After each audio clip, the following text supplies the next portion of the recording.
See, the dominion that we are given on this earth, God did not receive that. Man may fell by sin, but God never removed our dominion on this earth. And that is why when we come into agreement with something, God don't interfere with that, because we have dominion here on earth. So the things we are doing here. So when you come into that, this is how the devil is operating. This is how Satan is operating. By bringing us to come into agreement with what he has designed. So Satan will design the laws and design his doctrine. All he needs to do is bring us to agreement with it, and then by the third and fourth generations, nobody's questioning it.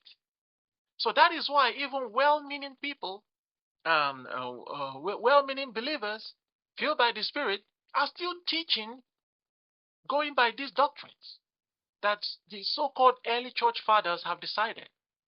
It's the early church fathers. And another thing that they use, because if you go to theology, that's where you learn this thing. That's why when you go to Bible school or theology, they are teaching you about the church fathers. They don't teach you the Bible. They teach you about the church. You learn everything about the church fathers, the history of the church. That's what you go to learn. So one thing they are using is the decision that was made in Acts, in the book of Acts of the Apostles. There is a time that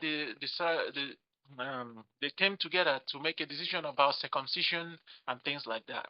So they are saying, oh, you see, they point to, in fact, the preacher, he pointed to us and said, you see, they made a decision there. God says that that's what it means, what we bind is bound.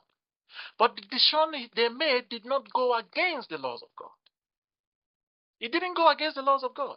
That's Acts of the Apostles chapter 15. That's where this is.